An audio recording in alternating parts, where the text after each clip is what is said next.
안녕하세요. 인간행동과 사회환경 이정아입니다. 네, 우리는 14주 차에서 제13장 노년기에 대해서 같이 공부를 하고 있죠. 지난 시간에는 노년기의 첫 번째 시간으로 노년기의 발달 영역에 대해서 아주 긴 시간 동안 우리 함께 공부를 했습니다. 이 시간에는 이제 노년기의 두 번째 시간으로 노년기의 과제와 노년기 사회복지 실천에서 관심 영역에 대해서 함께 공부를 해보도록 하겠습니다. 네, 노년기의 과제인데요. 네, 한국 같은 경우는 급격한 고령화, 그만큼 출산율이 낮기 때문에 네, 노년기가 길어지고 또 노인들이 많아지는 그런 단계에 있습니다. 그럼 어떠한 과제가 있는지 하나씩 보도록 하겠습니다. 자, 평균 수명이 늘어나면서 노인들이 직면한 문제가 매우 다양한데요.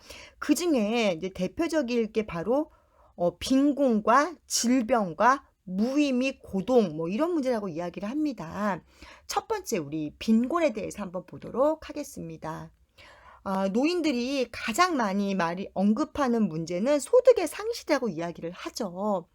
노인들은 노화로 인하여서 심신의 기능이 쇠퇴하게 되면 노동 능력이 감퇴되어서 직장에서 은퇴를 하게 돼요. 그리고 규칙적인 수입이 없어지게 되는 거죠.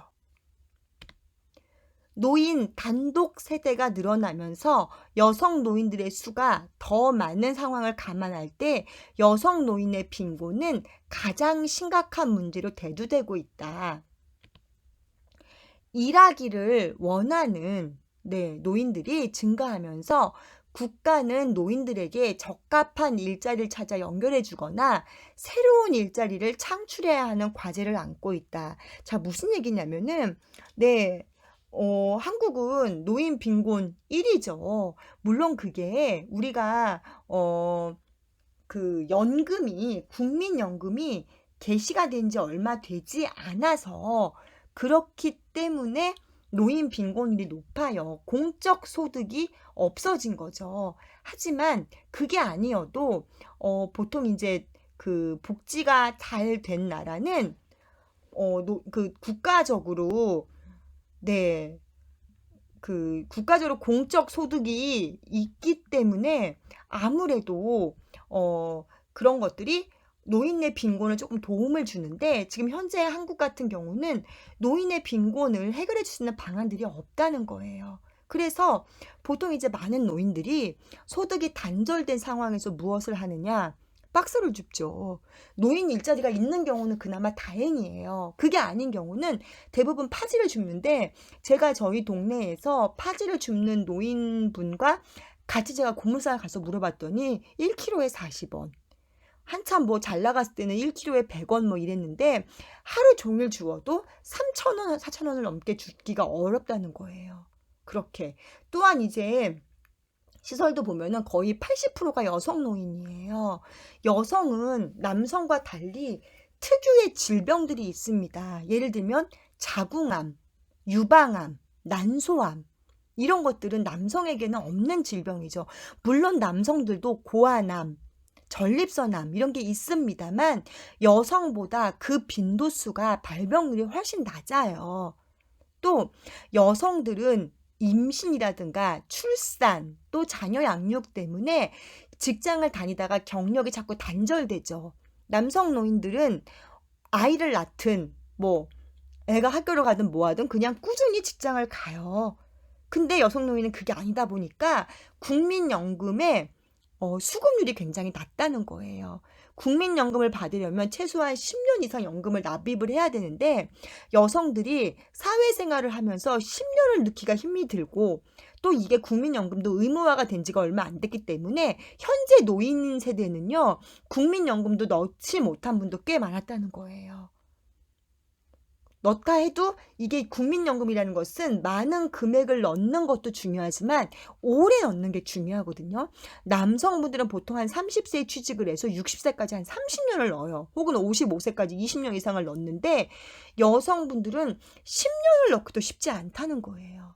저희 어머니도 보니까 저희 어머니도 평생 일을 하셨거든요. 근데 저희 어머니는 그래도 그나마 그 국민연금을 계속 내는 직장을 다니셨기 때문에 지금 연금을 많지는 않지만 조금씩 타고 계세요. 근데 그 당시에 국민연금을 내지 않는 직장을 다니시거나 아니면은 국민연금 그때는 돈도 아까워서 그냥 월급 더 받으시려고 저는 국민연금 안 넣을래요. 그때는 의무가 아니었기 때문에 그런 분은 지금 받는 게 없는 거죠. 그래서 여성 노인이 거기다가 수명까지 길어요. 남성 노인보다. 그러니까 빈곤한 채로 더 오래 산다는 거죠. 이게 과연 축복일 수 있을까요? 세 번째, 일하기를 원하는 노인들이 증가하면서 국가는 노인들에게 적합한 일자리를 찾아 연결해 주거나 새로운 일자리를 창출해 내야 하는 과제를 안고 있습니다. 사실 노인 일자리가 나오면은 항상 같이 맞물려서 짝꿍같이 나오는 게 바로 청년 일자리예요. 일각에서는 청년들도 일할 데가 없는데 노인들이 무슨 일을 하느냐라고 하는 분도 있지만 노인도 65세, 70세가 돼도 몸만 건강하면 충분히 일할 수 있거든요. 또 청년들이 일하기를 꺼려하는 일자리들은 노인들로 채워지는 경우도 많이 있습니다. 노인들에게 적합한 일자리를 만드는 것들 중요하고요. 요즘에 코로나 때문에 실직자가 굉장히 늘었죠. 근데 엊그제 뉴스를 보니까 60세 이상 고령자를 제외하고는 다 실직자가 늘었대요. 그 얘기는 60이 넘은 노인들의 일자리는 젊은 사람들이 하려고 하지 않고 또 코로나와 관련이 없는 그런 양질의 일자리가 아니라 코로나로 어려워도 해야 되는 일자리인 거죠. 이렇기 때문에 뭔가 정부에서 하여튼 일자리에 대한 부분이 청년이든 노인이든 이 노인들이 일을 하지 않으면 빈곤층이 되기 때문에 공공부조가 그만큼 더 든다는 거죠. 우리가 그런 부분을 기억해야 되는 그런 어려움들이 있습니다. 자, 노년기의 두 번째 과제는 질병이에요. 네, 돈도 없는데 몸이 아프면 네, 참 많이 억울하죠. 네, 지금 뭐 노인이 되면 왜 아픈 게 가장 무섭다라고 이야기를 합니다. 의료비가 너무 지출이 많기 때문에 자, 어떠한 것들이 있나 한번 보도록 하겠습니다.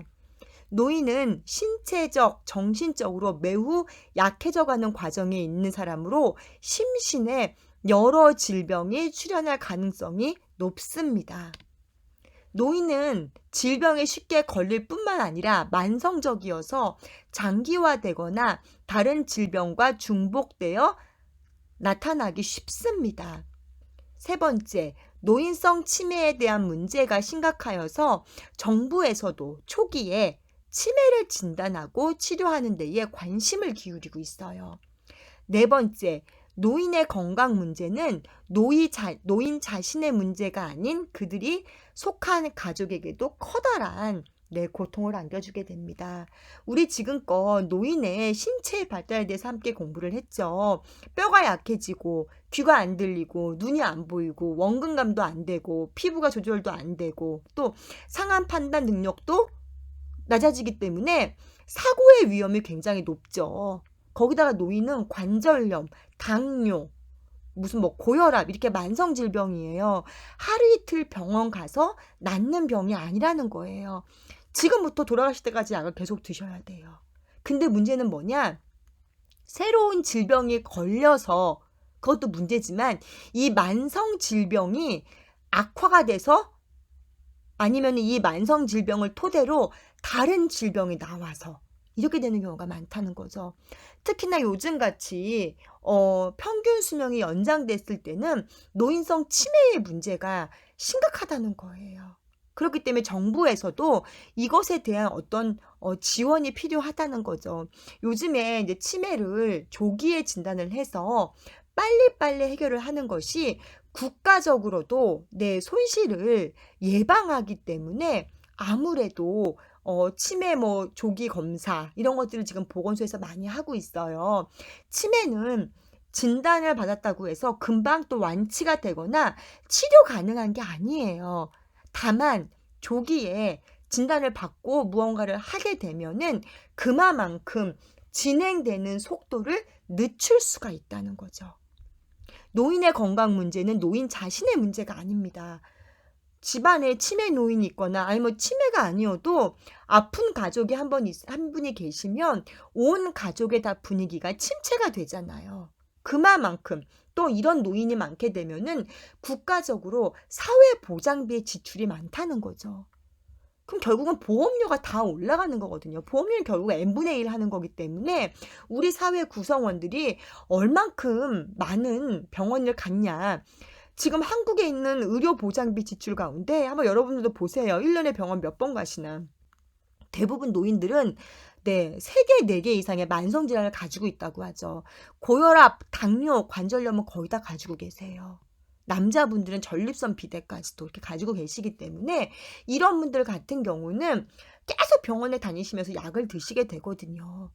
이게 이제 결국은 전체 사회 구성원들로 n분의 1 하기 때문에 의료 보장비가 높아지게 되면은 그만큼 보험 수가가 올라가고 보험료가 올라가게 되는 결과를 나타나게 된다는 거예요. 그러려면은 일단은 건강에 대한 어떤 교육을 해야 되고요.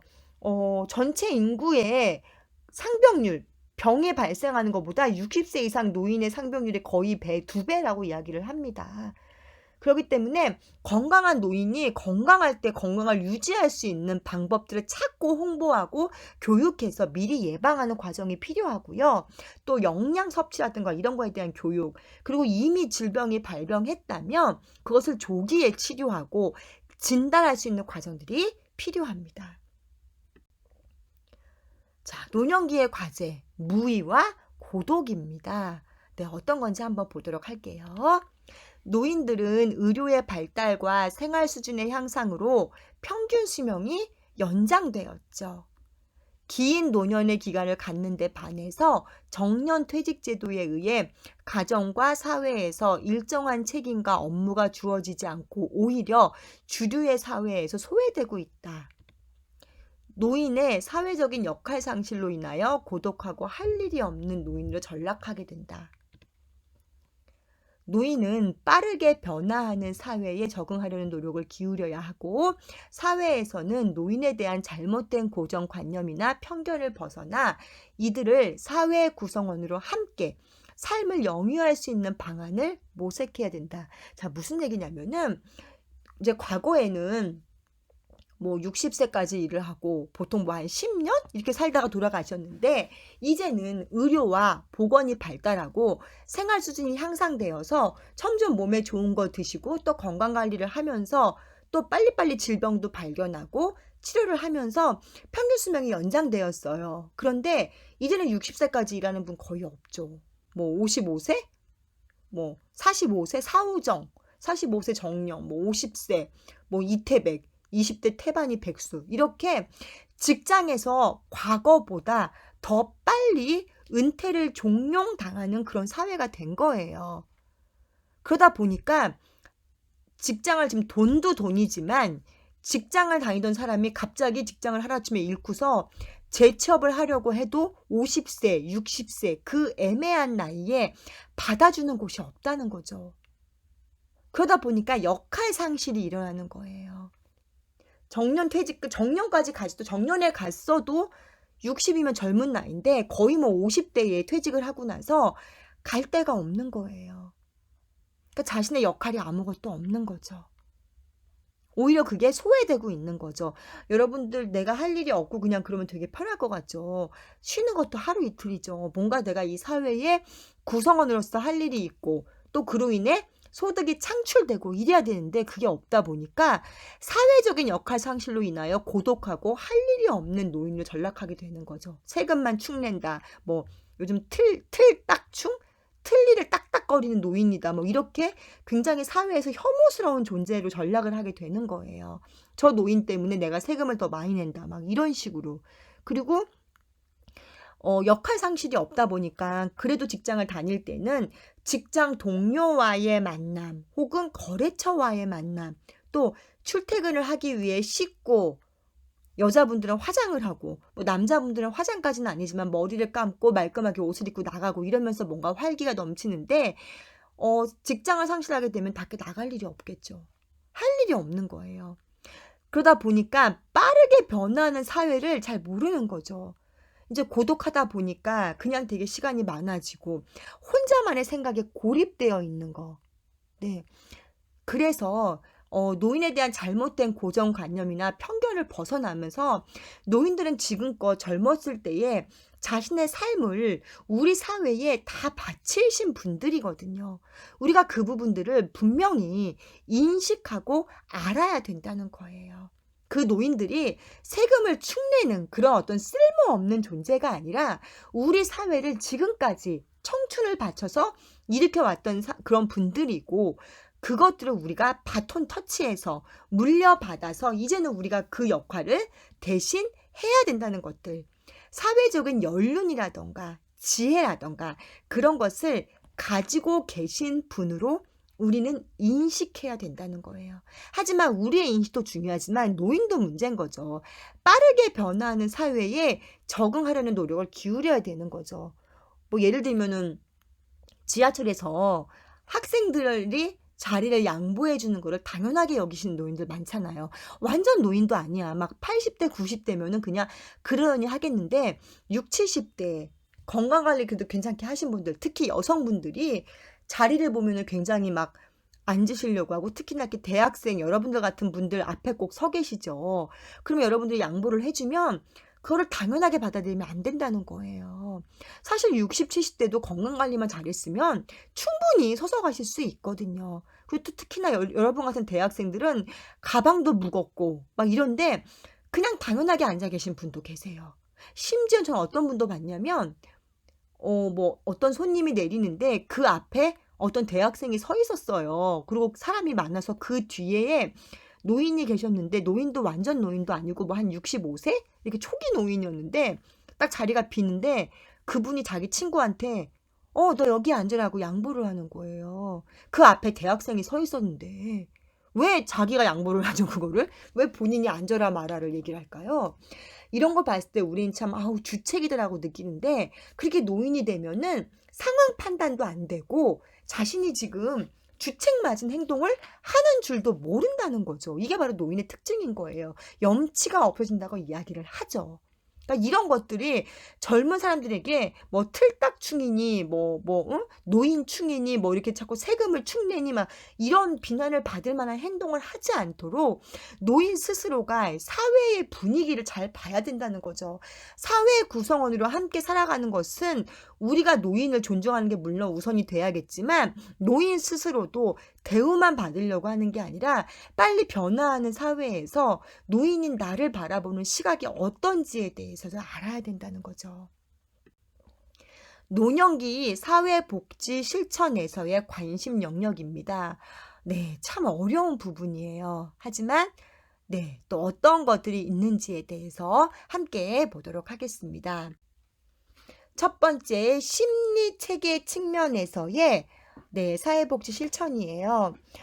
이제 노인이 되면은 죽음에 대해서 한번 생각을 해본다고 말씀을 드렸죠. 죽음이라는 것은 자신뿐만이 아니라 노인이 되면은 가족이나 친지 혹은 또 배우자, 또 친구, 지인들의 죽음을 네, 많이 이제 보게 되죠. 그 빈도수가. 저도 이제 언젠가부터는 누구누구네 어머님 돌아가셨대. 누구누구네 아버님 돌아가셨대라는 그런 말을 많이 들었거든요. 근데 언젠가부터 최근 한 2, 3년 사이부터 제 또래가 돌아가시는 얘기를 들어요. 교회에서 같이 자랐던 중고등부, 청년부 시절을 같이 보냈던 언니 오빠가 지금 최근 한 5년 사이 3분이 돌아가셨어요. 이게 그냥 누구 부모님이 아니라 이제는 그냥 우리 또래. 야, 누구 언니 돌아가셨대. 누구 오빠 돌아가셨대. 뭐 이렇게. 심지어 저보다 한 살 많은 언니도 돌아가셨거든요.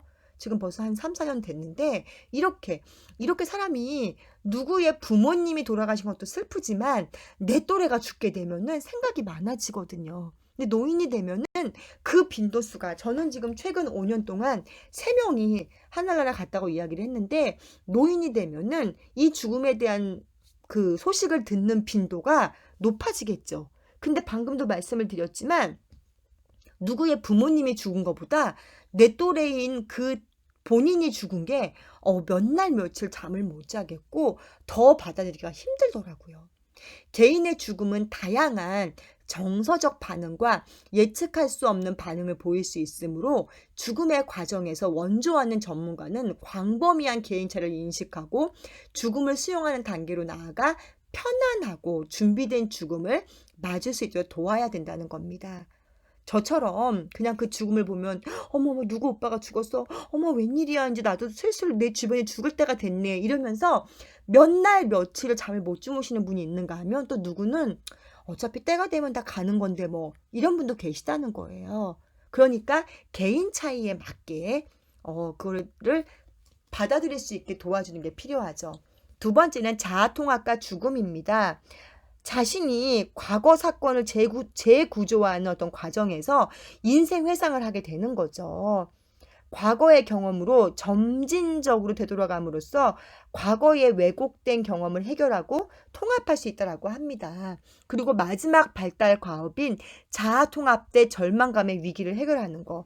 자신의 삶을 되돌아보면서 내가 이때 좀 부족했던 부분이 어떤 것이고 이런 부분은 또 이렇게 해야 되고라는 이런 부분들을 좀 생각을 하면 좋을 것 같습니다. 아무래도 그런 걸 통해서 뭔가 자신의 삶이 좀 더 풍성해지고 삶을 되돌아보면서 죽음에 대한 준비를 할 수 있다는 거죠. 그러한 과정이 선행이 되어야 된다는 것입니다.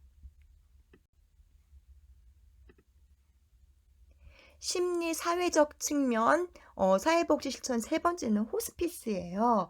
노인 같은 경우는 이제 죽음에 대해서 뗄래야 뗄 수 없는 관계이기 때문에 이제 호스피스 활동이 무엇인지 이런 것들을 먼저 우리가 알고요. 호스피스 활동은 적절하게 고통을 조절하는 것으로서 환자의 고통과 공포를 완화하면서 환자에 대한 심리적 지원을 하는 것으로 죽어가는 환자에게 편안함과 평화를 주고 사망 이전과 이후 유족에 대한 지원으로 도움이 필요한 경우 언제든지 호스피스 활동을 전개할 수 있어야 한다고 나와 있습니다. 무슨 얘기냐면 호스피스는 치료가 아니에요. 연명이 아니에요. 그냥 최대한 약물도 쓰지 않고 그래서 호스피스에 입원을 할 자격은 최소한 죽음이 6개월도 안 남은 사람. 근데 저는 호스피스에서 6개월 동안 계신 분 거의 못 봤어요. 일단 호스피스 돌아가시면 거의 한 달을 전후해서 돌아가시더라고요. 보통 뭐 일주일 만에 가시는 분도 계시고 보통 한 달.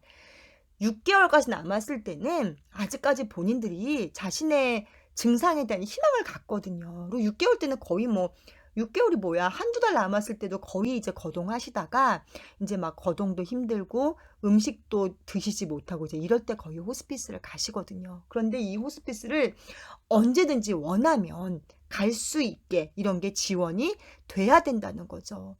호스피스는 마지막까지 인간다운 권리, 존엄 있게 죽을 수 있는 그런 권리를 이야기하는 것입니다. 그렇기 때문에 호스피스를 통해서 어떤 뭐 치료를 받는다던가 증상을 완화한다던가 이게 아니라 고통을 줄이고 자신의 죽음을 준비하고 또 받아들이고 죽는 순간까지 인간적인 대우를 받으며 심리적인 지지를 해주는 거거든요.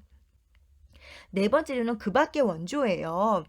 노년기의 주요 심리적 위축 문제의 해결을 원조할 수 있는 지지적 상담 프로그램, 노인의 고독과 소외를 극복할 수 있는 사회 프로그램, 사회 교육 프로그램 등을 실시할 수 있음. 무슨 얘기냐면 이제 노인이 되면은 자녀로부터 그 자녀도 또 자녀가 있기 때문에 자기 자녀에 대한 어떤 관심이 증가하면서 상대적으로 부모에 대한 관심은 적어지게 되겠죠. 그럼 그 과정에서 노인들은 심리적으로 위축을 겪고 외롭고 여러 가지 이런 문제들이 있는데 그것들을 극복할 수 있는 사회교육 프로그램을 실시하면 좋다는 부분이고요. 또 노인들도 여가를 보낼 수 있는 여러 가지 창구들이 있어야 된다는 거예요. 뭐 노인 스스로가 노래 교실 혹은 뭐 컴퓨터 교실, 종이 접기 뭐 이런 거를 하면서 뭔가 그 시간을 무료하고 지루하게 보내는 것보다는 그 시간을 통해서 뭔가 사회 구성원으로서 할 수 있는 아니면은 무언가 내 삶의 역할을 좀 알 수 있는 그래서 요즘에는 왜 노인들이 뭐 성탄절 때 산타 행사를 가신다던가 동화구연 이런 걸 하신다던가 아니면은 보육기관의 시간외 보육 같은 거를 하실 때 많이 필요하다고 하죠. 또 이주 여성들, 다문화 가정의 여성들이 아이를 낳으면 얼마나 친정 엄마가 그립겠어요. 이럴 때 노인들과 연계해서 몸조리하는 프로그램, 이런 것들도 있을 수 있습니다. 사회체계 측면의 사회복지 실천입니다. 첫 번째로는 소득 감소와 경제적 의존이에요. 대부분의 노인은 이제 퇴직을 하고 나면은 직장에서의 소득이 단절되죠. 많든 적든 고정소득이 있어서 그 소득으로 인하여서 생활을 유지하고 뭔가 예산을 세웠는데 그냥 이 소득이 확 줄어들어 버린 거예요. 그렇기 때문에 연금제도와 공적, 경로연금제도, 국민기초생활보장제도 등의 보다 포괄적이고 확대된 사회보장제도를 통해서 경제적 빈곤 문제를 해결해 나가야 한다는 거죠.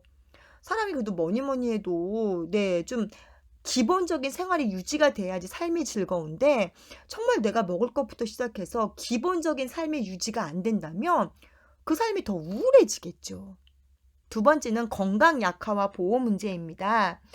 노인들은 여기저기 몸이 아프고 평균 만성질환을 4개 정도 가지고 계신다고 해요. 그래서 병원비가 문제인 거죠. 의료비의 부담으로 병원도 못 가시고 뭐 약만 드시고 이러는데 국민건강보험제도, 또 의료급여제도, 노인장기요양보험제도 등의 확대를 실시해서 의료보장비에 대한 문제를 살아가는 동안에 아프면서 살면 안 되잖아요. 그러면 정말 그 삶은 축복이 아닐 수밖에 없다는 거예요. 내가 건강하고 재밌게 살아야 되는데 몸이 아픈데 병원도 못 가고 넉넉하지 못한 상황에서 근근히 정말 생명만 연장하는 것은 생명 연장의 기쁨이 아닌 거죠. 그렇기 때문에 이런 어떤 여러 가지 제도를 수행하면서 또 이거를 도와주는 사람들, 간호와 일상을 수행하는데 도와줄 인력들을 많이 교육을 해서 배출을 하면 되는 거죠. 세 번째는 역할의 상실과 여가 활동입니다. 노인들의 여가시설을 확대 설치하고 프로그램을 활성화하여 노인들의 여가 활동 참여를 높여나가야 할 거 나와 있는데요. 우리가 보기에는 아니 노인들의 여가가 뭐가 필요해 라고 이야기를 하지만 이제 사회에서 역할이 상실되다 보니까 너무 시간이 많은 거죠. 우리 종로에 가면 노인들 많다라고 이야기를 하잖아요. 다 그냥 앉아 계세요. 요즘같이 더울 때는 지하철 역사에 앉아 계시고 햇빛 좋은 날은 공원에 앉아 계시고 너무 그냥 심심하신 거예요. 그렇다고 집에 있으면은 뭐 먹을 것도 없고 만약에 자녀하고 같이 사시는 노인들 같은 경우는 며느리 눈치가 보인다고 말씀을 하시거든요. 그러다 보니까 집에만 있기 뭐하니까 요즘에 왜 노인들은 전철 무료여서 아침부터 전철 타고 온천을 가신대요. 그러니까 아침부터 전철 타고 온천을 가시면 점심이래요. 그럼 목욕하시고 다시 전철로 오시면 저녁이라고 하더라고요. 너무 시간이 무료하니까 제가 그런 얘기도 들었는데 이렇게 노인들의 놀이 문화가 없다는 거예요. 우리가 여러 가지 복지관에서 프로그램들을 하고 있지만 노인을 겨냥해서 노인의 여가 이런 것들을 하는 프로그램은 없다는 거죠. 그래서 그 여가 참여를 활성화하고 이것들이 소득으로 이어질 수 있으면 더 좋겠죠. 네 번째는 사회 심리적 고립감 소외입니다. 역할에 상실이 있다 보니까 노인들이 이제 혼자 있는 시간이 많고 나는 이 사회에서 필요 없는 존재야, 쓸모없는 존재야 이게 되게 많다는 거죠. 노인들의 자원봉사 이런 것들, 또 고령자 취업 알선 및 적합한 직종 개발 이런 것들. 일적으로 힘들었어도 중년기 때 사회 구성원으로 열심히 일하고 꾸준한 소득을 챙길 때는 바쁘고 힘들었지만 뭔가 내가 사회 구성원으로서 일하는 어떤 보람이 있었는데 노인이 되고 나니까 몸은 편해졌지만 너무 외로운 거예요. 찾아오는 사람도 없고 보통 왜 은퇴를 하고 나면 처음 1년, 2년은 막 찾아온다고 이야기를 해요. 그런데 이제 3년이 지나가면 점차 연락이 끊기게 되고 이제 노인들 스스로가 못 견딘다고 이야기를 하죠. 그렇기 때문에 꼭 소득으로 연결되면 더 좋겠지만 그게 아니어도 사회적으로 고립되지 않게 필요하다는 것입니다. 다섯 번째는 노인의 성 문제입니다.